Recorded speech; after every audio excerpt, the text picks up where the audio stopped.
우리는 오랜 시간 동안 요한복음을 공부하면서 드디어 결론부에 당도했습니다. 1장부터 12장까지는요, 세븐 사인, 표적의 책입니다. 예수님께서 이 땅에 오신 하나님의 아들이심과 우리에게 부활 생명을 가져다 주실 메시아이심을 표적을 통하여 우리에게 드러내신 사건이 1장부터 12장까지라고 한다면 13장부터 17장까지는 요한복음의 지성소에 해당하는 장이죠. 예수님께서 제자들만 데리고 은밀하게 예수님 안에 있는 비밀을 드러내시는 사건, 예수님께서 이 땅에 오신 목적과 사명을 제자들에게 설명하시는 장면이었습니다. 무엇보다도 17장은요, 예수님과 하나님, 그러니까 성자 하나님과 성부 하나님과의 은밀한 기도의 내용이었습니다. 우리는 그 내용을 통해서 어떻게 하나님이 한 분이신 것과 하나님 안에서 그 뜻을 이루시는가에 대해서 우리가 공부했습니다. 이제는 18장부터 21장까지는요, 총 결론부인데요, 20장까지가 결론부고 21장은 부록입니다. 그래서 이제 거의 요한복음이 마무리 단계에 도달했습니다. 요한은요, 이 요한복음을 기록한 목적에 대하여 이렇게 기록하고 있습니다. 요한복음 20장 30절에서 31절까지인데요. 예수께서 제자들 앞에서 이 책에 기록되지 아니한 다른 표적도 많이 행하셨으나 오직 이것을 기록함은 너희로 예수께서 하나님의 아들 그리스도이심을 믿게 하려 하며 또 너희로 믿고 그 이름을 힘입어 생명을 얻게 하려 함이니라. 이것이 요한복음을 기록한 목적입니다. 특별히 이 요한복음을 기록한 목적을 기록하는 이유는요, 그 전에 공관복음, 마태복음, 마가복음, 누가복음이라고 하는 세 편에 걸쳐서 예수 그리스도에 관하여 기록한 복음서가 당시에 있었기 때문에 그렇습니다. 그래서 당대 이 초대교인들은요, 이 세 개의 복음서를 계속 읽고 또 읽었어요. 그런데 요한이 이 마지막에 요한복음을 또다시, 그것도 AD 거의 90년이나 돼서 오랜 시간이 지나서 또다시 기록하게 된 것은 그 기록한 목적이 분명하기 때문에 그렇습니다. 앞에 세 편의 공관복음, 이 공관복음이라고 하는 것은 같은 시각으로 예수님의 사역을 바라봤다라는 거예요. 그런데 요한복음은 또 다른 시각으로 예수님의 사역을 재조명하고 있죠. 왜 그럴까요? 오랜 기간 동안 이 복음서를 읽어오면서 교회에 많은 오해가 생겼기 때문에 그렇습니다. 이 오해를 다잡기 위해서 요한복음을 통하여 예수님은 너희들이 생각하는 왕이시고 사람이고 종으로 오신 분 맞다. 하지만 예수님은 하나님이시다. 이것에 대하여 우리에게 분명히 알게 하고자 이 요한복음을 기록하였다라는 거예요. 그래서 이 요한복음의 결론부를 알고, 요한복음의 기록 목적을 알고 결론부를 보면요, 결론부가 다른 공관복음과 비교되어서 굉장히 재밌는 부분들을 많이 발견하게 됩니다. 앞에 공관복음은요, 여러분들 이제 예수님의 순환과 죽으심, 그리고 부활하심, 여러분들이 알고 있는 이미지와 또 영화에서 많이 봤던 장면들을 한번 떠올려 보세요. 지금 예수님은 겟세마네 동산으로 들어가십니다. 이때부터 어떤 일이 일어나죠? 여러분들이 너무나 잘 아시는 겟세마네 기도가 있죠. 겟세마네 기도를 어떻게 묘사하죠? 땀방울이 핏방울이 되도록 기도하셨다. 천사가 와서 돕더라. 아버지여, 내 뜻대로 마옵시고 아버지의 뜻대로 되기를 원하나이다. 간절한 간구가 있고요. 그리고 천사가 도와서 돕고요. 또 제자들은 자고 있고요. 그리고 일어나서 예수님이 십자가에 못 박혀서 저들의 죄를 사하여 주옵소서. 저들은 알지 못하나이다. 이런 간구들이 있습니다. 그리고 마지막에 하나님 어찌하여 나를 버리시나이까. 이러한 기록들이 자세하게 기록이 되어 있어요. 근데 요한복음은요, 통편집입니다. 몽땅 생략되어 있어요. 요한복음만 읽으면요, 예수님이 겟세마네 동산에 들어가서 마지막 그 기도를 했는지도 알 수가 없어요. 그 기도 자체가 통편집입니다. 여러분들이 17장에 봤던 하나님과 성자 예수님 간의 대화로 끝나요, 기도는요. 그리고 겟세마네 기도는 나오지도 않습니다. 요한은요, 십자가에 대해서 오해하지 말게 우리를 가르치고 있는 거예요. 우리가 다분히 십자가를요, 오해할 수가 있습니다. 예수님께서 정말 하기 싫었음에도 불구하고 하나님 어찌하여 나를 버리시나이까? 내 뜻대로 마옵시고 아버지 뜻대로 되기를 원합니다. 이쪽에 너무 포인트가 맞춰지면요, 예수님의 십자가가 예수님이 하기 싫은 것을 억지로, 그러나 하나님이 원하시니까 그 뜻에 순종해서 그 길을 가셨다라고 생각할 수가 있어요. 지금도 성지순례를 가면요, 비아 돌로로사 길을 걸어갑니다. 예수님이 한 번 쓰러지고, 두 번 쓰러지고, 세 번 쓰러지다. 예수님이 쓰러져서 짚으신 손, 이 손바닥이 어디가 있고 거기에 모여가지고 다들 기도하고 눈물로 흘리고, 예수님이 나 같은 죄인을 위하여 돌아가셨다. 얼마나 아프셨을까? 여러분, 십자가를 통해서 우리에게 말씀하고자 하는 것은 그게 아닙니다. 그게 아니에요. 근데 우리는 너무나 감상적이고 신파적으로, 여러분 신파극 아시나요? 예, 그랬던 것이다 이러면서 한 번 쓰러지고 또 쓰러지고 또 쓰러지고 얼마나 아프셨을까 이러면서 눈물을 쥐어짜게 만드는 십자가를 생각하면서 우리가 계속 예수님 얼마나 아프셨을까. 여러분, 십자가는 그것을 강조하는 것이 아니라는 거예요. 예수님은 그것을 위하여 우리를 위하여 십자가를 지신 것이 아닙니다. 십자가를 통하여서 강조될 것은 예수님이 얼마나 아프셨을까가 아니라 십자가를 통하여 우리에게 주어질 죄사함과 부활의 영광에 초점이 맞춰져 있는 것이지, 예수님의 통증 얼마나, 여러분 그렇다면요, 복음서의 뒷부분이 가장 길어야 돼요. 예수님 오신 이유와 목적이잖아요. 그렇죠? 핏방울이 막 튀어서 어떻게 되었고, 예수님이 소리를 지르시고 3번 뒤로 굴르시고, 이런 것들 다 기록돼야 돼요. 채찍에 한 번 맞으시니 신음소리를 내셨고 이런 그렇게 기록돼야 되지 않습니까? 근데 그렇게 기록되어 있지 않아요. 그게 목적이 아닙니다. 거기에 강조점이 아니에요. 여러분들이 처음에는 마음이 아프고 감상적이 될 수도 있어요. 그런데 신앙생활 40년 하시면요, 더 이상 그것이 이렇게 눈물이 나지 않아요. 그렇죠? 십자가는 거기에 포인트가 맞춰져 있는 것이 아닙니다. 십자가는요, 예수님은 그 십자가 자체의 목적이 있는 것이 아니라 십자가를 통해서 이루실 죄사함과 하나님의 승리의 목적이 맞춰져 있는 거예요. 요한복음은 끝없이 강조합니다. 십자가를 하나님이 내게 주신 영광이다. 영광이다.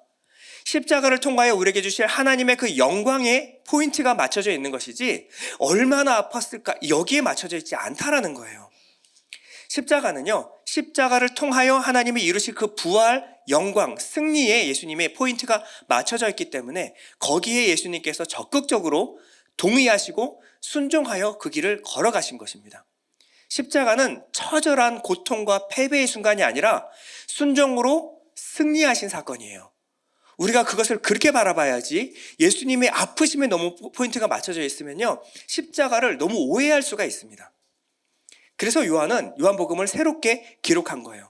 너희가 알고 있는 율법, 하기 싫은 거 억지로 하는 것, 예수님이 그거 하신 거 아니고, 하나님이 이 십자가를 통해서 하실 일, 그것을 모르고 하나님이 하시니까 내가 무조건 순종해야지, 복종, 굴종을 강조하는 것이 아니다라고 말하는 거예요. 이 십자가는 하나님이 이루실 그 일에 성자 예수님께서 적극적으로 동의하시고 그리고 순종하신 사건이에요. 이 적극적으로 동의하고 순종한 사건을 뭐라 그러냐면 하나님의 뜻에 연합했다라고 하는 거예요. 연합. 이것이 하나됨이고요, 이것은 사랑이라고 말하는 것입니다. 그 전까지는요, 우리 예수님의 기도를 한 절 한 절 그 의미를 우리가 되짚어 봤다면, 오늘은요, 그 사건 그리고 이 상황에 여러분들이 머릿속에 그림을 그려가면서 이 상황이 의미하는 바가 무엇인지를 여러분들이 그림으로 따라오시면 좋을 것 같습니다. 자, 1절부터 한번 보면요, 예수께서 이 말씀을 하시고 제자들과 함께 기드론 시내 건너편으로 나가시니 그곳에 동산이 있는데 제자들과 함께 들어가시니라. 자, 여기 보면요, 독특한 게 하나 벌써 나오죠. 지금 들어가시는 곳은 겟세마네 동산입니다. 다른 곳에서는 감람산이라고 표시가 되어 있어요. 그런데 요한만큼은 기드론 시내 건너편으로 가시니, 여기 부분에 강조점을 맞추고 있습니다. 왜 그럴까요? 이 감람산이라고 하는 것은요, 기드론 시내를 건너서 가는 곳인데요, 우리말로 감람산 하니까 확실히 와닿지가 않죠? 올리브산입니다. 올리브 나무가 너무 많아요. 그렇기 때문에 그 산 이름이 올리브산이에요. 그래서 그 산에 가면 저런 올리브 나무가 굉장히 많습니다. 그리고요, 이 올리브 많은 그 동산, 이것이 무엇이냐면 겟세마네 동산이에요. 주님께서 이곳에서 기도하셨습니다. 저기 있는 나무들은 최소 2000년이 넘은 나무들이 많이 있어요. 예수님의 기도를 들었겠죠. 그러나 요한은 이 동산에 포인트가 맞춰 있는 것이 아니라 기드론 골짜기를 건너가셨다에 포인트를 두고 있어요. 자, 기드론 골짜기를 건너가신 것이 무슨 의미가 있을까요? 자, 구약에 가면요, 기드론 골짜기를 건너갔던 비운의 왕이 한 명 나옵니다. 누굴까요? 다윗입니다. 사무엘하 15장 22절인데요. 다윗이 이때에게 이르되 앞서 건너가라 하매 가드 사람 이때와 그의 수행자들과 그와 함께한 아이들이 다 건너가고 또 온 땅 사람이 큰 소리로 울며 모든 백성이 앞서 건너가매 왕도 기드론 시내를 건너간 모든 백성이 광야길로 향하니라. 자, 분위기가 어때요? 신납니까? 아니죠. 온 땅 사람이 큰 소리로 울며 건너갑니다. 자, 무슨 일이 일어났던 걸까요? 자, 다윗 왕이 배신을 당합니다. 누구에게요? 아들에게. 자신이 가장 사랑했던 압살롬 아들에게 배신을 당해요. 또 누구에게요? 자기가 너무나 사랑했던 친구. 매일 밤마다 같이 이스라엘의 정사를 같이 나누며 자기 속에 있는 고민, 자그만 고민까지 함께 털어놨던 가장 친한 친구 아히도벨에게 배신을 당해요. 가장 사랑하는 아들과 가장 사랑했던 친구에게 배신을 당합니다. 의미가 있죠. 누구죠? 오늘 본문에 예수님은 누구에게 배신을 당합니까? 가장 사랑한 제자 가룟 유다. 좀 넓게 보면요, 이스라엘 백성에게 배신을 당합니다. 십자가에 매달아라. 함께 소리 지르면서 예수님을 배신했습니다. 이 압살롬은요, 결국은 다윗의 왕위를 차지하는 것 같이 보였지만 결국 도망가다가 머리가 나무에 걸려가지고 대롱대롱 매달려 있는 것을 쫓아가는 요압에 의해서 창에 찔려서 비참하게 죽음을 맞이합니다. 아히도벨은요, 자신의 책략이 결국 받아들여지지 않자 스스로 목을 매달고 죽습니다. 누구죠? 가룟 유다죠. 네. 지금 요한은요, 누구와 지금 이 사건을 동일시하고 있냐면요, 다윗이 기드론 시내를 건너가는 모습과 예수님께서 가장 사랑하는 제자에게 배신을 당하여 기드론 시내를 건너가는 모습을 동일시해서 보여주고 있는 거예요.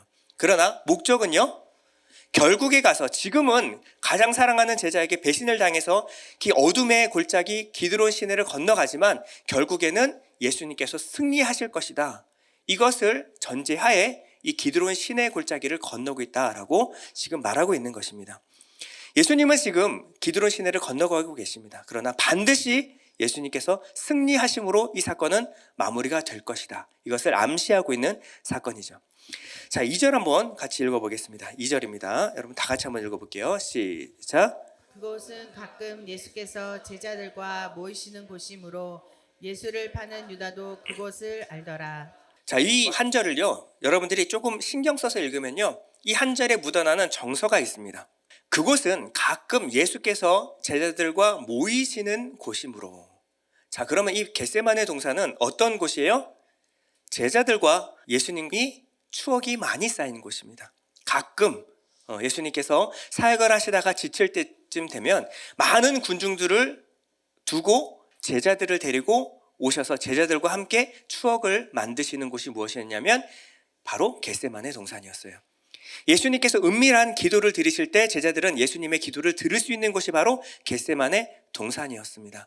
이곳에서 얼마나 많은 추억이 있었을까요? 그렇죠? 예수님과 제자들은 거의 또래 친구들이었거든요. 그렇기 때문에 얼마나 많은 재미있는 이야기들이 여기서 나누고 그랬을까요? 근데 유다도 그곳을 알더라. 유다도 당당한 예수님의 제자였습니다. 유다와 예수님은 이곳에서 얼마나 많은 기억과 추억이 있었을까요? 그런데 이곳에서 유다가 예수님을 파는 것입니다. 우리는요, 예수님과의 추억, 예수님을 많이 경험하는 것을 부러워할 수가 있습니다. 여러분 중에서 가룟 유다만큼 예수님을 많이 경험한 사람이 있을까요? 예수님의 숨소리를 들었고요. 예수님과 함께 식사했습니다. 예수님이 행하시는 모든 기적, 표적 가운데 함께 있었고요. 그리고 예수님이 파송하여서 전도 훈련을 시키실 때 이 귀신을 쫓아내고 병을 고치는 은사들이 가룟 유다를 통해서 일어났습니다. 여러분, 이 중에서 예수님과 이 추억이 가룟 유다만큼 많은 사람이 있습니까? 우리는 그런 경험과 그런 체험들이 우리를 바꿀 수 있다라고 생각하기 쉬워요. 그렇지 않습니다. 그게 나쁘다는 게 아니에요. 하지만 여러분, 그 경험이 쌓여갈수록 내가 올바로 예수 그리스도를 알고 믿고 사랑하느냐, 이것이 중요한 거예요. 그것을 많이 경험한 것과 예수님을 더욱더 이해하고 깨닫고 사랑하게 되는 것은 차이가 있습니다. 내가 방언하고 예언하고 신비로운 은사를 받았어요. 그것을 통해서 나를 드러내느냐, 아니면 예수를 사랑하기 위하여 내 뜻을 내려놓느냐. 여러분, 이것은 차이가 있습니다. 예수님을 사랑하는 것은 어떤 것일까요? 예수님을 사랑하는 것은 감정적으로 막 예수님 너무 사랑해요, 막 눈물 쫙 흘리면서 예수님만 생각하면 눈물이 확 고이는 이것을 말하는 걸까요? 요한복음 14장 21절 이렇게 말합니다. 나의 계명을 지키는 자라야 나를 사랑하는 자니 나를 사랑하는 자는 내 아버지께 사랑을 받을 것이요 나도 그를 사랑하여 그에게 나를 나타내리라. 어떤 사람이 예수님을 사랑하는 사람이라고요? 계명을 지키는 자. 무슨 말이에요? 내 생각과 내 뜻 내려놓고 예수님의 생각과 예수님의 뜻에 내 생각을 맞추는 것. 내 뜻이 아니라 예수님의 뜻대로 사는 것. 수많은 영적 체험을 했어도 내 뜻이 내려놓지 않고 예수님의 뜻이 무엇인지도 알지 못하고 그 뜻에 내 뜻을 내려놓지 못하는, 자기 부인하지 않는 사람들은요, 예수님 사랑하는 거 아닙니다. 가룟 유다가 바로 그랬던 거예요.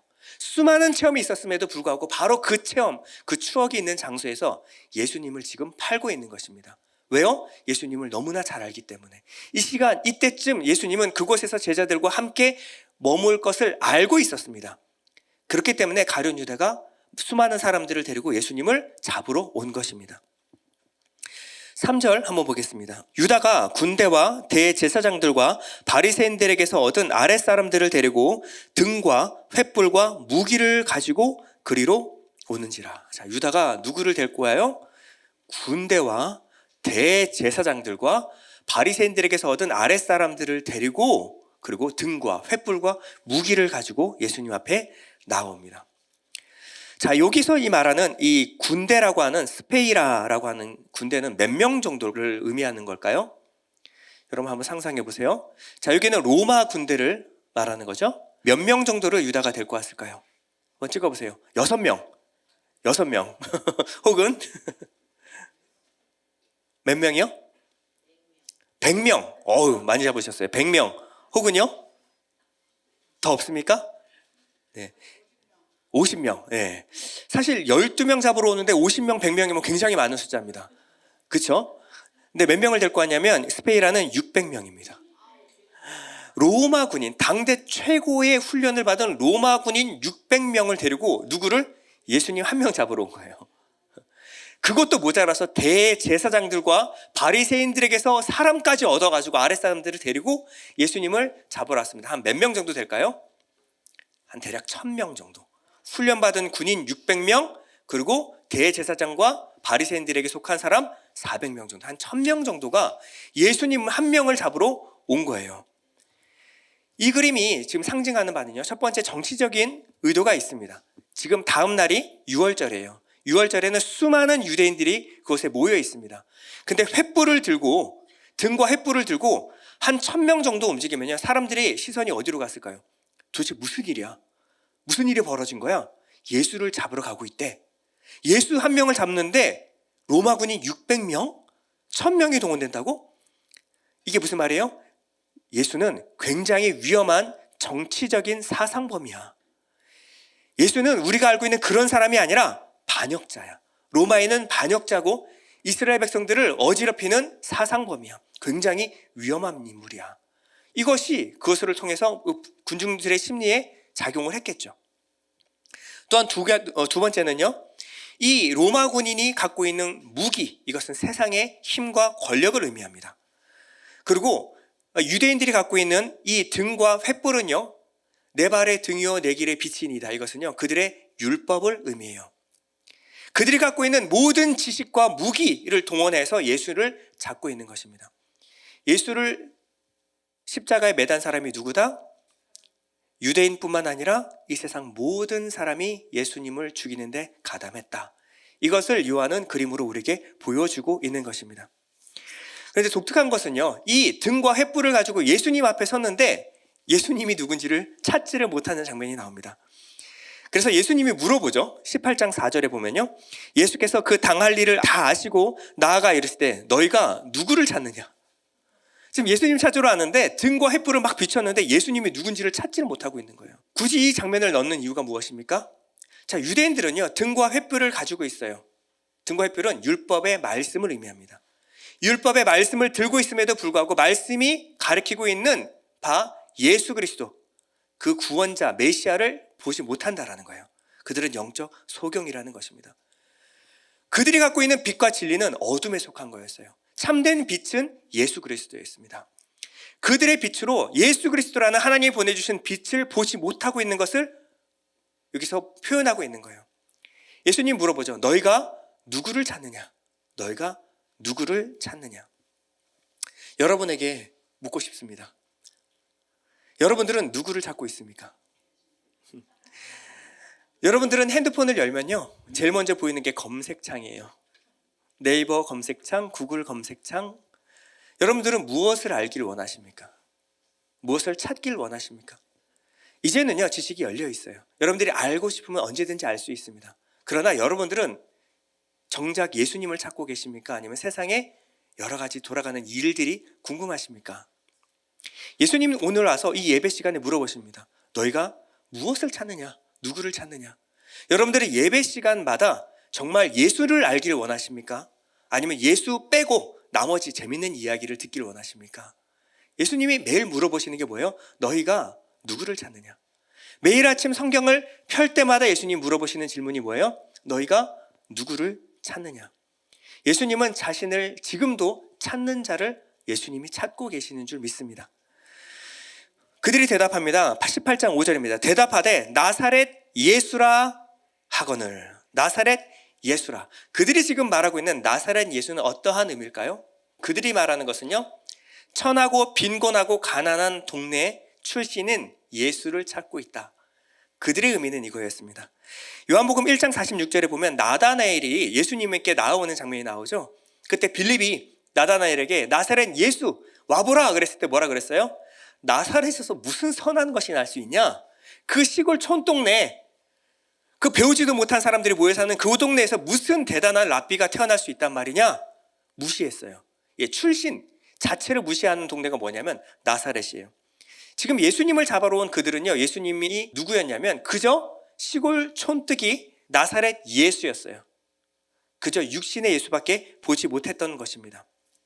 그런데요, 예수님께서 나사렛 예수라고 불렸던 이유가 있습니다. 마태복음 2장 23절에 나오는데요, 나사렛이란 동네에 가서 사니 이는 선지자로 하신 말씀에 나사렛 사람이라 칭하리라 하심을 이루려 함이로라. 자, 예수님은 이 예언을 이루기 위해서 나사렛에서 사셨는데요, 여러분 이 말씀을 읽어 보면요, 구약의 예언대로 예수님께서 하셨다라는 것을 알 수가 있죠. 언제 구약의 어디에서 나사렛 사람이라 칭하리라는 말이 나올까요? 제가 당연히 찾아봤겠죠? 못 찾았습니다. 없어요. 제가 가진 성경만 그런가? 라고 여러 성경을 다 뒤져봐도 번역본을 봐도 없어요. 그럼 도대체 마태복음 2장 23절에 나오는 나사렛 사람이라 칭하리라는 말은 도대체 무슨 말일까요? 저희들이 잘못 알고 있는 거예요. 나사렛 사람이라 칭하리라라는 말은요, 그저 동네, 지역을 의미하는 말이 아니었다라는 거예요. 이것은 어디서 온 말이냐면요, 이사야서 11장 1절에서 2절의 말씀인데요, 이새의 줄기에서 한 싹이 나며 그 뿌리에서 한 가지가 나서 결실할 것이요 그의 위에 여호와의 영, 곧 지혜와 총명의 영이요 모략과 재능의 영이요 지식과 여호와를 경외하는 영이 강림하시리니. 자, 메시아에 관한 예언이죠. 여기에 어떤 이야기가 나오냐면 이새의 줄기에서 한 싹이 나며 그 뿌리에서 한 가지가 나서 결실할 것이요. 이 가지가 뭐냐면 넷제르라는 말이에요. 넷제르. 이 말에서 나지르라는 말이 나왔고 거기서 나시린이라는 말이 나왔습니다. 나사렛 예수라는 말은요, 나시린 예수라는 말이에요. 나시린은 뭐죠? 수많은 이스라엘 백성들이 있음에도 불구하고 그곳에서 구별하여 하나님께 드려진 자, 이것이 바로 나시린입니다. 구별되어 하나님께 드려진 자, 여기서 나자르 지키다 구원하다라는 말이 나왔어요. 나사렛 예수라 칭하리라, 이 말은 어떤 의미입니까? 그저 시골 나사렛에서 살게 될 것이다 라는 말이 아니고요, 하나님께 구별되어 하나님께 드려진 바 되리라 라는 말이었어요. 근데 그들은 어떻게 생각하고 있어요? 그저 초라한 시골 동네에서 살고 있던 나사렛 출신 청년 예수를 찾고 있다. 그들이 이해하는 것은 그저 육신의 예수님이었어요. 그러나 성경의 예언은요, 하나님께 구별되어 드려진 자, 이 예언이 의미하는 바가 바로 성경에서 예수님의 정체성이었습니다. 그들은 끝까지 예수님을 몰랐던 거예요. 5절에 보면요, 예수님께서 대답하십니다. 이르시되 내가 그니라 하시니라. 그를 파는 유다도 그들과 함께 섰더라. 자, 유다도 함께 서 있습니다. 얼마 전까지, 아니 하루 전, 아니 반나절 전까지만 하더라도 예수님의 식탁에서 같이 식사하던 유다였어요. 그러나 유다는 지금 어느 편에 서 있습니까? 예수님을 죽이려고 하는 그 사람들 틈 사이에 서 있습니다. 한때는 예수님을 존경하고 따랐어요. 자기 인생을 다 내려놓고 예수님을 쫓았습니다. 왜 쫓았을까요? 열심당원이었어요. 시카리. 그렇기 때문에 로마에 반역하여 이스라엘을 로마의 압제에서 구원할 메시아가 바로 이분이다, 그렇게 믿고 쫓았어요. 그런데 시간이 지나면서 예수님이 보여주신 행태는 너무나 한심했습니다. 죄인과 창기들과 같이 어울리고 식사를 했어요. 나라 팔아먹은 세리와 함께 오늘 밤 내 집에 유하리라. 그 집에서 하룻밤 자질 않나? 로마를 엎으라 그랬더니 성전을 엎질 않나? 아니, 유대인들이 그토록 목숨 걸고 지켰던 안식일과 유월절을 밥 먹듯이 범하질 않나? 지켜보니까 이거는 도저히 아닌 거예요. 이제 예수님은 더 이상 자신이 쫓아야 될 스승이 아니라 자신의 뜻을 무력하게 만든, 자신의 뜻을 꺾어버린 원망의 대상이었습니다. 애증의 대상이었어요. 이제 더 이상 유다는 예수님을 사랑하지 않습니다. 유다는요, 그저 나사렛 예수로만 예수님을 바라보고 있었던 거예요. 예수님께서 대답을 하십니다. 내가 그니라. 자, 6절에 보면요, 이 말씀을 하실 때 놀라운 일이 벌어집니다. 6절에 보면요, 예수께서 그들에게 내가 그니라 하실 때에 그들이 물러가서 땅에 엎드러지는지라. 자, 요 말씀만 보면요, 그들이 물러가서 천천히 땅에 엎드려서 경배하는 것처럼 보이지만 이 말씀을 하자마자 뒤로 나잡아졌다는 얘기예요. 몇 명이요? 대략 1000명이 한순간에 갑자기 싹 쓰러진 사건이 일어났습니다. 이건 놀라운 일입니다. 어떤 목사님은 내가 그다 그랬더니 깜짝 놀래가지고 뒤로 막 넘어졌다라고 재밌게 말씀하시는 분도 봤는데요. 여러분, 로마 군인은요, 전쟁에 능한 군인입니다. 특전사 중에 특전사예요. 그런데 그 사람이 와우 한다고 막 뒤로 자빠지고 이러겠습니까? 그러지 않죠. 예. 내가 그니라라고 하는 말은요, 그냥 내가 그니라, 우리가 나다라는 말이 아니고요, 여러분들이 너무나 많이 들어서 알고 있는 에고 에이미. 이것은 시어머니가 며느리 부를 때 하는 얘기가 아니라 에고 에이미가 무슨 뜻이에요? 에고 에이미는 내가 바로 하나님이다. 내가 바로 여호와 하나님이다. 이 하나님이 자신을 계시할 때 나타내는 이름입니다. 예수님께서 지금 나사렛 예수다라고 했을 때 예수님 뭐라 그래요? 나는 여호와 하나님이다. 이 권위 앞에서 이 모든 피조물이 다 쓰러지는 겁니다. 예수님은 지금 눈에 보기에는 어둠에 의해서 이끌려가는 것처럼 눈에 보입니다. 하지만 1000명이 아니라 10,000명, 100,000명, 1,000,000명이 몰려든다고 할지라도 이 피조물은요, 하나님을 상대할 수 없어요. 하나님이신 예수님은 스스로 그 길을 선택하여 가시는 것입니다. 하나님의 뜻에 순종해서 가는 것이지 그들에 의해서 잡혀가는 것이 아니에요. 예수님이 계시하셨을 때 피조물은 한낱 쓰러질 수밖에 없는 그냥 먼지에 불과한 존재들이라는 거예요. 그런데 그들이 쓰러져서 하나님의 영광을 봤어요. 그러면 태도가 바뀌어야 되겠죠. 그런데 다음 절에 보면요, 코미디가 벌어집니다. 7절에 보면요, 이들이 쓰러졌는데 다시 주섬주섬 좀비처럼 일어나요. 그리고 이에 다시 누구를 찾느냐고 물으신데 그들이 말하되 나사렛 예수라 하거늘. 자, 이 장면은요, 저는 보고 한참 웃었습니다. 여러분, 이것은 여러분들이 이제 영화 매트릭스를 보시면 아시겠지만 이 세상에 매트릭스가 한번 잠깐 무너진 사건이에요. 사람들은요, 눈앞에서 하나님의 계시 사건에서 이 대략 1000명이, 훈련받은 군인까지 포함하여 1000명이 쓰러졌습니다. 하나님이 NG, 너희들 대답이 틀렸어. 하나님 앞에서 예의를 갖춰라. 이분은 너희가 알고 있는 초라한 나사렛 예수가 아니라 여호와 하나님이다. 그들이 쓰러졌어요. 영광을 받습니다. 근데 일어나서 뭐라 그래요? 나사렛 예수다. 이들은 깨달아요, 못 깨달아요? 요한복음 1장에서부터 12장까지 예수 그리스도는 놀라운 표적을 보여주십니다. 가왕사모 물소나 물 위를 걸으실 뿐만 아니라 죽은 자를 일으켜 세우셨어요. 이 정도 되면 하나님만 하실 수 있는 일입니다. 죽은 자에게 생명을 줄 수 있는 것은 하나님만 할 수 있는 거예요.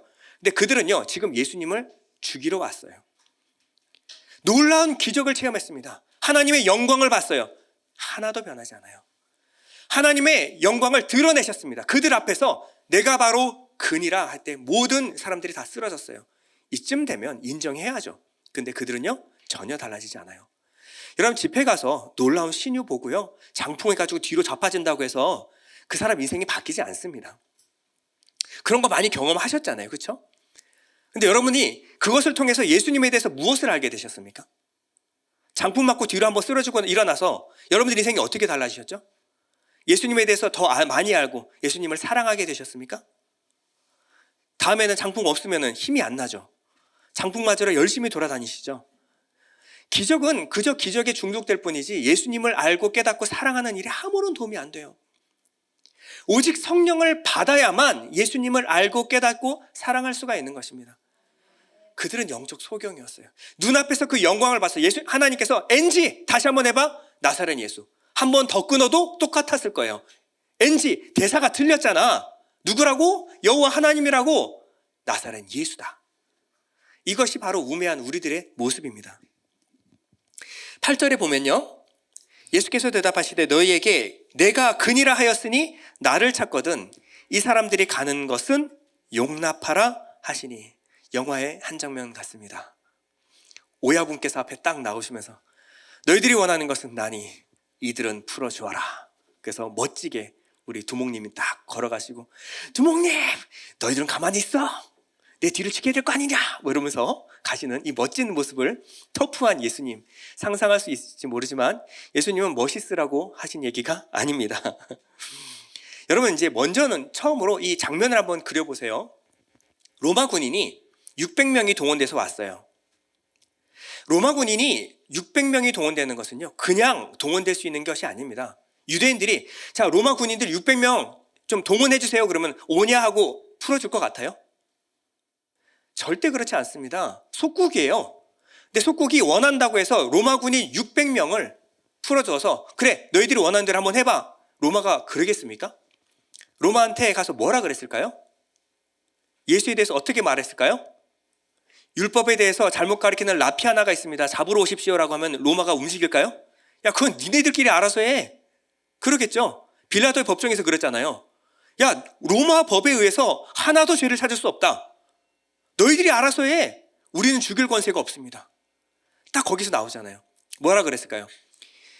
이 예수는 당신네들이 알고 있는 그런 랍비가 아닙니다. 이들은 유대의 왕이라고 지금 말하고 있습니다. 예루살렘 입성할 때 보시지 않았습니까? 많은 유대인들이 유대인의 왕이라고 칭송하고 있습니다. 이것은 시저에 대한, 로마 황제에 대한 반역입니다. 이 청년은 그냥 쉽게 볼 사람이 아닙니다. 기적을 행하고 이 유대인들의 마음을 사서 유대인의 왕이 되려고 하는 사람입니다. 당신이 이것을 내버려 두면 시저에게 반역을 하는 것입니다. 그랬더니 어떻게 해요? 그래? 반역자야? 그러면 로마군이 600명을 풀어서 이 위험한 반역자를 잡아와라. 반역하면 어떻게 되는지 한번 시범을 한번 보여줘야 되겠다. 이렇게 끌고 온 거예요. 그럼 이 군인들은 지금 누구를 잡으러 왔어요? 사상범 반역자를 잡으러 왔어요. 그렇죠? 근데 예수님께서 나만 잡아가 얘들은 풀어줘. 그럼 만약에 국정원에서 간첩 12명을 속출해냈어요. 그래서 이제 그들을 잡으러 왔습니다. 한꺼번에 그들을 색출해서 잡을 기회가 딱 왔어요. 국정원이 총을 들고 딱 왔어요. 그런데 이 두목이, 간첩 두목이 야, 나만 잡아가고 이 11명 간첩들은 풀어줘. 그러면 응, 그래. 그럴 국정원이 있어요? 없어요. 지금 사상범이고 반역죄입니다. 반역죄는 동서고금을 막론하고 능지처참에 해당하는 아주 중죄입니다. 이들만 죽어요? 이 가족들까지, 아니 무덤까지 파헤쳐가지고 그냥 파헤치는 이런 굉장히 중죄를 범한 이들인데 나만 잡아가고 얘들 풀어줘. 그러면 풀어줍니까? 안 풀어줘요. 그런데 어떻게 해요? 풀어줘요. 나 잡아가 그랬더니 예수님만 잡아가고 얘들 풀어줘 했더니 예수님 제자들은 또 풀어줘요. 지금 상황은요 굉장히 급박한 상황이죠. 절체절명의 위기입니다. 우리가 눈에 봤을 때는 이거 어떻게 하지? 1000명이 잡으러 왔는데 횃불과 무기 등을 들고 예수님을 잡으러 왔는데 근데 지금 이들이 누구의 말을 들어요? 예수님의 말을 들어요. 나 잡아가고 얘들 풀어줘? 네 하고 예수님만 잡아가요. 이 상황을 볼 수 있는 눈이 있어야 합니다. 이 상황을 지금 누가 컨트롤하고 있냐? 하나님이 컨트롤하고 있어요. 사람들은요 위기를 보면 어떻게 하지? 라고 할 수 있어요. 베드로처럼 지레 겁을 먹을 수가 있습니다. 그러나 예수님은 알고 있었어요. 내게 허락하지 않은 일들은 일어나지 않는다. 예전에도 이런 일이 있었죠. 유대인들이 예수님을 잡으려고 했습니다. 돌로 치려고 했어요. 근데 예수님이 그들 사이를 유유히 지나가십니다. 요한복음 10장 39절입니다. 그들이 다시 예수를 잡고자 하였으나 그 손에서 벗어나 나가시니라. 예수님이 어떻게 했어요? 그들 사이를 막 쏜살같이 정말 빠른 몸짓으로 그들의 손을 피해서 막 가셨습니까? 유유히 걸어 나가셨어요. 근데 잡았어요? 못 잡았어요? 못 잡았어요. 왜? 때가 이르지 않았기 때문에. 여러분 모든 상황은 누가 컨트롤하고 계세요? 하나님이 컨트롤하고 있습니다. 문제를 볼 게 아니라 문제 뒤에 일하고 계신 하나님을 볼 수 있어야 합니다. 마태복음 10장 29절 여러분들이 다 같이 한번 읽어보겠습니다. 시작. 참새 2마리가 한 아사리온에 팔리지 않느냐? 그러나 너희 아버지께서 허락하지 아니하시면 그 하나도 땅에 떨어지지 아니하니라. 여러분 이 말씀 믿으십니까? 아멘. 우리의 생명은 누가 지키고 계십니까? 하나님이 지키고 계시는 거예요. 여러분들이 두려워하고 떨 필요가 없고 여러분들이 스스로 자기를 보호할 필요도 없습니다. 하나님이 여러분들을 지키고 보호하고 계시는 거예요. 오늘 8절을 다시 보면요. 예수께서 대답하시되 너희에게 내가 근이라 하였으니 나를 찾거든 이 사람들이 가는 것을 용납하라. 자, 이 사람들이 가는 것은 용납하라 라는 말씀이 아피엠이 휘파고라는 말인데 요한복음에 딱 이 말이 여기하고 또 한 군데 쓰여진 곳이 있어요. 어디냐면요 11장 44절입니다. 죽은 자가 수족을 배로 동인 채로 나오는데 그 얼굴은 수건에 쌓였더라. 예수께서 이르시되 풀어놓아 다니게 하라. 이 풀어놓아 다니게 하라. 이 사건이 뭡니까? 죽은 나사로가 무덤에서 나왔어요. 그랬더니 수족이 묶여 있었죠? 그 나사로를 풀어놓아 다니게 하라. 자유케 해 주어라 라는 이 말을 똑같이 요한은 이 사람들이 가는 것은 용납하라 라고 말하고 있는 것입니다. 무슨 의미가 있을까요? 이들은 사망에서 구원하기 위하여 예수님께서 이 어둠과 사망을 가져가시고 그들에게 생명의 빛을 주시는 사건입니다. 예수님께서 지금 이후로 하실 이 십자가 사역은 어떤 사건입니까? 내가 죽어야 될 그 사건에 예수께서 그 어둠과 사망을 가져가시고 우리에게 생명과 빛을 주시기 위하여 이 길을 걸어가시는 거예요. 제자들에게 이것을 가르쳐 주길 원하시는 것입니다. 내가 잡혀감으로 말미암아 너희들은 살게 될 것이다. 이 십자가 사건을 설명하는 사건이에요. 자, 9절도 보겠습니다. 이는 아버지께서 내게 주신 자 중에서 하나도 잃지 아니하였사옵나이다 하신 말씀을 응하게 하려 함이러라. 이것은 너희를 구원하기 위하여 내가 잡혀가는 것이다. 이 말씀이 어디에 나오냐면요 요한복음 6장 39절입니다. 나를 보내신 이의 뜻은 내게 주신 자 중에 내가 하나도 잃어버리지 아니하고 마지막 날에 다시 살리는 이것이니라. 이 일을 위하여 예수님께서 이 걸음을 걸어가시는 것입니다. 예수님은 지금 어둠의 골짜기를 지나서 우리를 위하여 어둠을 짊어지시고 그 길로 걸어가시는 거예요. 이후에 일어날 일을 미리 아시고 그 길에 순종하여 그 길을 걸어가시는 것입니다. 자, 이 길을 걸어가는 바로 직전에 말썽꾸러기 한 명이 등장합니다. 누구죠? 베드로 형님입니다. 18장 10절인데요. 이에 시몬 베드로가 칼을 가졌는데 그것을 빼어 대제사장의 종을 쳐서 오른편 귀를 베어 버리니 그 종의 이름은 말고라. 말고라. 귀를 잘린 종의 이름은 말고, 베드로는 말구. 말썽꾸러기입니다. 여러분 지금 몇 명이 왔다고요? 1000명이요. 1000명이 왔는데 지금 로마 군인이 눈앞에 있습니다. 창과 무기를 갖고 왔어요. 베드로는 어부입니다. 근데 예수님이 지금 나를 데려가라 허락하셨는데 베드로가 그 길을 막아섭니다. 안 됩니다, 주님. 이 길로 끌려가시면 안 됩니다 하고 품에 있던 칼을 꺼내서 휘둘렀어요. 근데 뭐 서툴러가지고 앞에 있는 종의 귀를 베었어요. 지금 무슨 사건을 저지른 거죠? 지금 그들의 심기를 건드린 거죠. 자, 이게 어떠한 도움이 될까요? 그들이 칼이 있어. 그러면 로마 군인이 너무 겁을 먹어서 도망갈까요? 그럴 일이 없겠죠. 지금 겨우 해봤자 12명밖에 안 됐는데 1000명이 몰려왔습니다. 여기서 칼을 꺼내면요 1년 징역 살 거 30년 징역 삽니다. 경찰한테 해를 가면요 30년 과중으로 징벌을 받아요. 굳이 왜 이럴까요? 왜 이럴까요? 베드로는 예수님을 지키기 위해서 그랬던 걸까요? 예수님이 하시는 이 일에 대하여 베드로는 전혀 이해가 없어요. 전혀 도움이 안 됩니다. 근데 베드로는 자기가 예수님을 지킬 수 있다라고 믿은 것 같아요. 예수님이 하시는 일을 이해하지 못하면 이런 일이 벌어집니다. 우리가 예수님을 위하여 무언가를 하는 열정과 열심은 중요합니다. 귀한 거예요. 그러나 주님의 뜻이 무엇인지 모르고 우리가 날뛸 때요, 이것은 오히려 예수님의 일에 방해가 될 수가 있습니다. 여러분 안에는 칼이 없습니까? 여러분들은 목숨 걸고 지키고자 하는 어떤 한 뜻이 없습니까? 여러분들 뭐죠? 여러분들 어떤 일에 목숨 걸고 있죠? 내가 이 일을 위하여서는 내 목숨마저 내가 버리겠다. 근데 그것이 정말 하나님의 뜻이 맞나요? 정말 하나님의 뜻이 맞나요? 나는 하나님을 위하여 내 목숨 걸겠다. 정말 그것이 하나님의 뜻이 맞나요? 여러분 이게 더 중요한 거예요. 내 목숨 거는 거 중요합니다. 여러분 소중한 목숨 거는 거 중요해요. 하지만 진짜 그것이 하나님의 뜻인가를 검증하는 것이 더 중요합니다. 베드로가 지금 품은 칼, 이것은요 하나님의 약속이 아니었어요. 하나님의 말씀도 아니었어요. 자기 뜻이었고요, 자기 계획이었고, 자기의 미래였고, 자기의 열심이었습니다. 베드로가 끌려가서 정작 대제사장의 뜰에서 예수님이 신문을 받으십니다.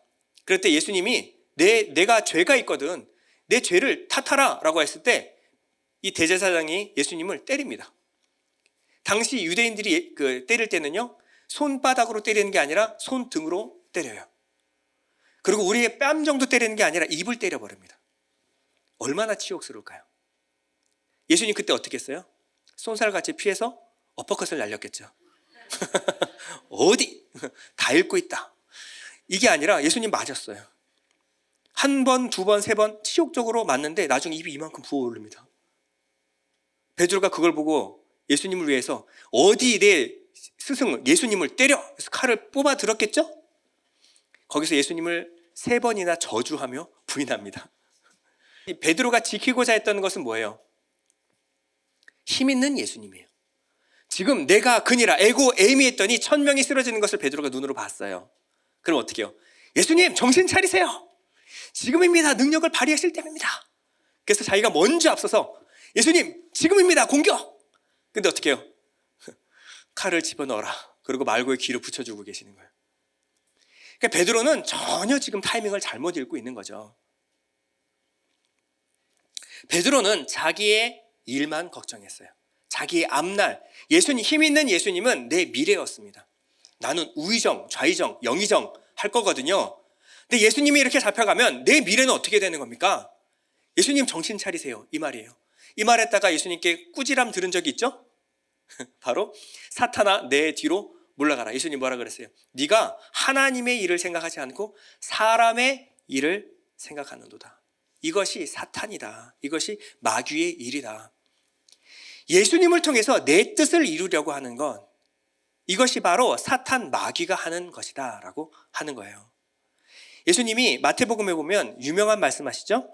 마태복음 26장 52절에 보면 이에 예수께서 이르시되 내 칼을 도로 칼집에 꽂으라. 칼을 가지는 자는 다 칼로 망하느니라. 이 칼은 뭐예요? 이 칼은 내 뜻과 내 야망을 의미하는 거예요. 내 뜻과 내 야망을 통해서 일하려고 하는 사람은 결국 그것으로 망하느니라. 하나님보다 높아진 뜻, 그것이 바로 교만입니다. 교만은 패망의 선봉장이라 그랬어요. 하나님의 뜻을 읽지 못하고 예수님을 이용하여 내 뜻을 실현하려는 야망, 욕망, 그것이 너를 인생을 망가뜨리는 것이다. 예수님께서 마지막 순간까지 베드로를 가르치십니다. 여러분 가슴 속에 있는 품은 뜻, 이것이 사람의 일인지 하나님의 일인지 여러분 돌아보시길 축원드립니다. 요한복음 18장 11절인데요. 여러분 다 같이 한번 읽어보겠습니다. 시작. 예수께서 베드로더러 이르시되 칼을 칼집에 꽂으라. 아버지께서 주신 잔을 내가 마시지 아니하겠느냐 하시니라. 지금 당하는 상황이 가장 위급한 상황은 예수님이었습니다. 베드로는요, 두려움, 위기로 감지했어요. 그리고 스스로를 지키고자 칼을 빼어드는 것으로 결단했습니다. 그러나 예수님은 힘이 있음에도 불구하고 이 상황을, 위기와 자기에게 닥쳐오는 두려움으로 읽지 않았어요. 예수님은 이 상황을 무엇으로 읽었어요? 아버지께서 내게 주신 잔으로 바라봤습니다. 예수님의 시각과 베드로의 시각의 차이가 바로 여기서 오는 것입니다. 예수님은 안 두려우셨을까요? 예수님은 하나님이시니까 안 두려웠을까요? 예수님은 이 사건만 보는 게 아니라 이 사건 이후로 이루어질 하나님의 영광을 바라보셨기 때문에. 그러면 이 상황에서 예수님의 마음은 어떠했을까요? 그것을 잘 표현해 준 시편이 있습니다. 시편 27편 1절에서 4절인데요. 다윗의 시입니다. 여호와는 나의 빛이요 나의 구원이시니 내가 누구를 두려워하리요. 여호와는 내 생명의 능력이시니 내가 누구를 무서워하리요. 부활의 생명을 보신 거예요. 악인들이 내 살을 먹으려고 내게로 왔으나 나의 대적들, 나의 원수들인 그들은 실족하여 넘어졌도다. 군대가 나를 대적하여 진칠지라도 내 마음이 두렵지 아니하며 전쟁이 일어나 나를 치려 할지라도 나는 여전히 태연하리로다. 내가 여호와께 바라는 한 가지 일, 그것을 구하리니. 예수님이 이것을 바라보고 그 길을 걸어가신 거예요. 무엇이었을까요? 곧 내가 내 평생에 여호와의 집에 살면서 여호와의 아름다움을 바라보며 그의 성전에서 사모하는 그것이니라. 이 죽음을 통과하여 하나님 아버지 그 나라에 들어가게 될 것을 바라보신 거예요. 예수님에게 이 십자가는요, 영광을 여는 문이었습니다.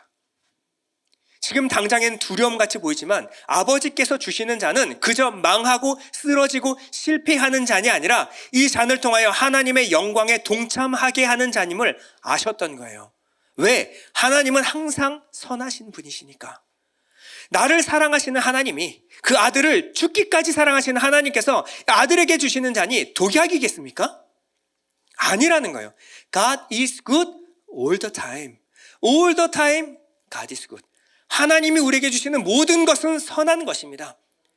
당장에는 고난이고 당장에는 망하는 것 같이 보이지만 이것을 통하여 부활의 영광에 참여하게 하실 것을 아시기 때문에, 그리고 이 땅의 고난을 끝마치시고 하나님의 영광의 품에 안기게 하실 것을 우리가 알기 때문에 예수님은 그것을 바라보고 여호와의 집에 살면서 여호와의 아름다움을 바라보며 그의 성전에서 사모하는 삶, 그 삶을 향하여 나아가신 것입니다.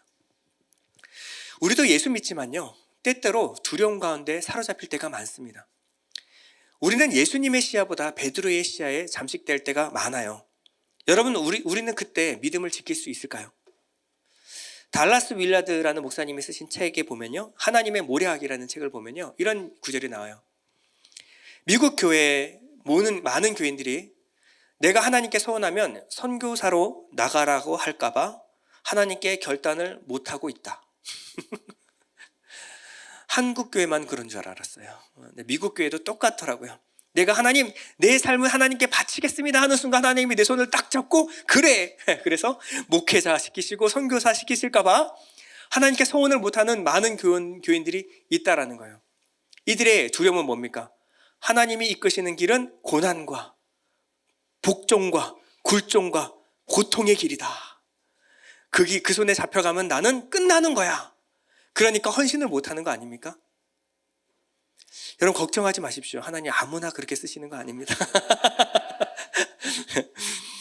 여러분 하나님에 대해서 우리가 이렇게 오해하면요, 하나님께 내 삶을 드리는 데에 대해서 두려워할 수가 있어요. 여러분 우리가 두려워하고 주저하는 것은 무엇입니까? 우리가 정말 그곳에 가면 희생과 대가, 고통이 있기 때문에 정말 그곳에 가봐서 내가 가봤더니 정말 아니더라, 정말 그래서입니까? 아니면은 내가 막상 가면 견디지 못할 것 같은 이 두려움 때문이 그렇습니까? 사실 그곳에 가면요, 실제 가보면요, 생각보다 견딜만 합니다. 생각보다 견딜만 해요. 내가 두려워하던 염려, 근심, 걱정하던 것보다 괜찮아요. 선교 현장에 가잖아요. 밖에서 보면요, 저걸 어떻게 참지? 가보면요, 재밌어요. 그래서 한 번 간 사람은 2번 가고 3번 가요. 안 간 사람은 있어도 한 번 간 사람은 없어요. 선교는요, 계속 가게 됩니다. 왜요? 힘들고 어려운 상황입니다. 하지만 그곳에서 주시는 하나님의 힘과 동력이 있어요. 그것을 경험하면요, 지금 여기에서 편안하게 사는 것보다 훨씬 힘들지만 훨씬 행복합니다. 그 길을 가면 괜찮아요. 그런데 사단 마귀는요, 가기 전에 우리에게 두려움을 줘요. 야, 그 돈으로 할 수 있는 걸 생각해봐. 아이패드를 사지. 야, 그 시간에 네가 할 수 있는 그런 것들을 생각해봐. 차라리 해외여행을 가. 뭐하러 덥게 입에도 맞지 않은 음식 먹어가면서 선교를 가보면요, 여행이 재미없어져요. 마지막에 여행이 심심합니다. 선교가 훨씬 재밌어요. 여러분 이것을 경험합니다.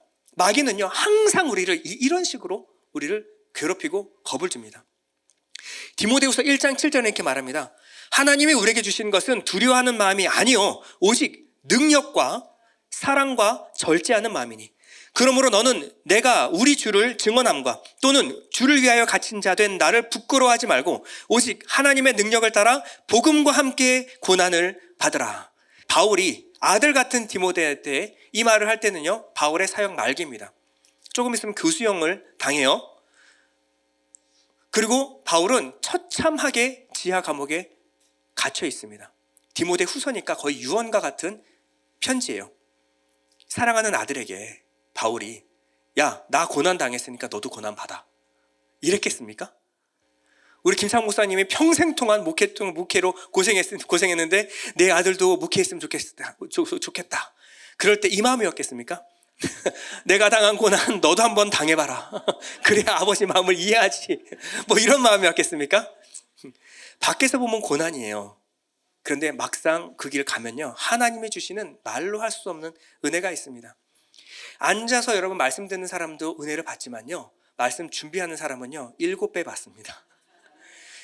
제가 이 말씀을 준비하면서 하나님과 나눴던 은밀한 그 대화는요, 여러분들이 다 알 수가 없어요. 다 나눌 수가 없어요. 여러분 그걸 알면요, 밖에서 보면 고난이지만 세상 즐거움 다 버린 것 같이 보이지만 세상 즐거움 하나도 부럽지 않아요. 그 길을 가게 되는 거예요. 마이클 오 목사님이라는 분이 계신데요, 40세 젊은 나이에 국제 로잔 대회 대표입니다. 빈민과 난민, 가난 퇴치 운동을 하는 교회가 함께 모여서 그 귀한 일을 하는데, 수많은 기라성 같은 목사님들 다 납두고 이 40세 된 마이클 오 목사님이, 여러분 들어보셨어요? 마이클 오 목사님? 뭐 유기성 목사님 뭐 다 들어보셨고 이찬수 목사님 다 들어보셨잖아요. 근데 마이클 오 목사님 안 들어보셨죠? 예. 이 목사님이 대표가 됐을 때 수많은 한국교회 목사님들이 물어봤어요. 누구냐? 누구냐? 너무나 무명해서 아무도 알지 못하는 이분이 대표가 됐어요. 이분은요, 한국계 미국 선교사로 일본에서 사역했던 분이십니다.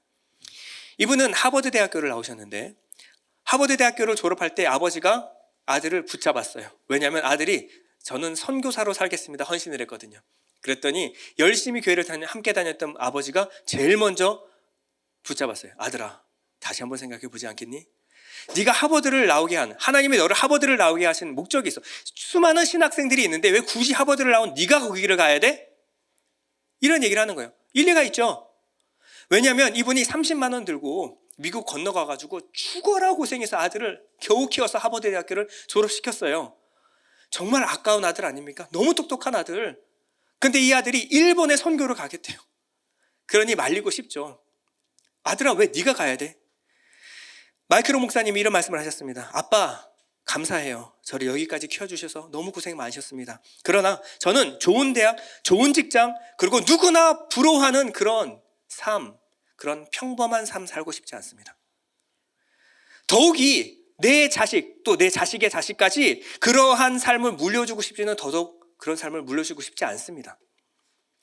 제 인생은 나를 위해 사는 것도 아닙니다. 그리고 제가 일본에 가지만 일본 사람을 위해서 살겠다는 것도 아니에요. 저는요, 제 안에 살아계신 예수께서 나를 사시는 삶을 그저 살기를 원합니다. 예수께서 일본으로 원하시고 일본 사람들에게 복음 증거하길 원하시기 때문에 제가 그 길 가는 거예요. 제 선택이 아니라는 거예요. 예수님을 따라가면 분명히 고통이 있고 고난이 있지만 그 고난 너머에 영광이 있기 때문에 저는 그런 영광스러운 삶을 살고 싶습니다. 예수님은 우리 자손 대대로 잘 먹고 잘 살라고 십자가 지신 것이 아니니까요. 그리고 고린도서 5장 15절 말씀해 줬대요. 그가 모든 사람을 대신하여 죽으심은 살아있는 자들로 하여금 다시는 그들 자신을 위하여 살지 않고 오직 그들을 대신하여 죽었다가 다시 살아나신 이를 위하여 살게 하려 함이라. 여러분, 예수님께서 이들을 내버려 두고 나를 데려가라. 예수님께서 그 십자가를 지신 것은 나 잘 먹고 잘 살아, 내가 고난 다 짊어질 테니까, 그 의미가 아니라는 거예요. 이제 다시는 그들 자신을 위하여 살지 않고 예수를 위하여 사는 것. 예수께서 하나님을 위하여 살았더니 그 고난을 통과하여 어떠한 영광에 이르는 것을 너희들이 똑똑히 봐라.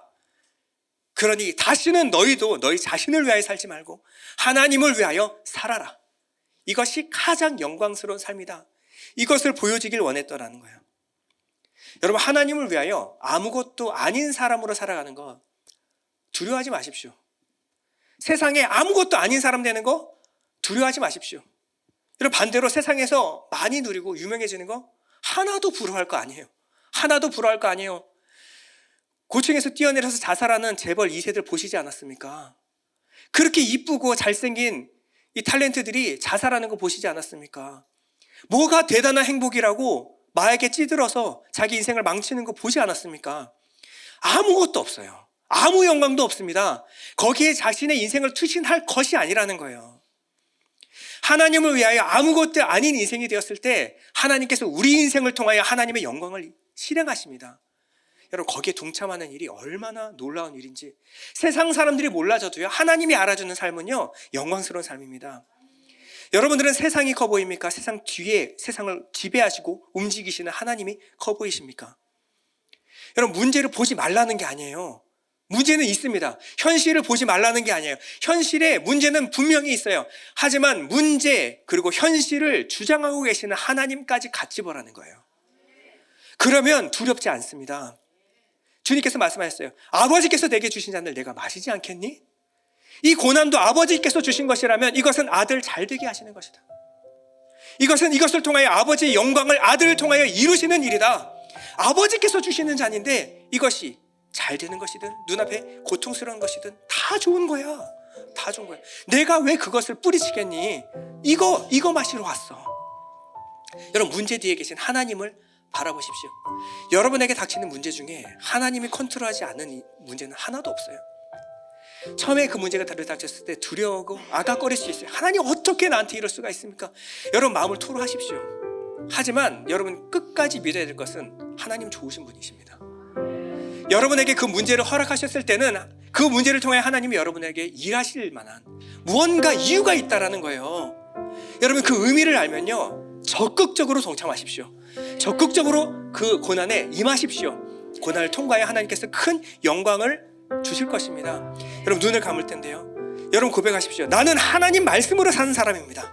나는 하나님 말씀 안에 사는 사람입니다. 아니, 나는 하나님 말씀이 나를 사는 사람입니다. 지금의 고난은 장차 내게 닥쳐올 영광과 좋게 비교할 수 없는 줄 믿습니다. 하나님, 이 고난 잘 통과해서 하나님께 영광 돌리는 사람 되게 하여 주옵소서. 우리 한 번 더 기도하겠습니다.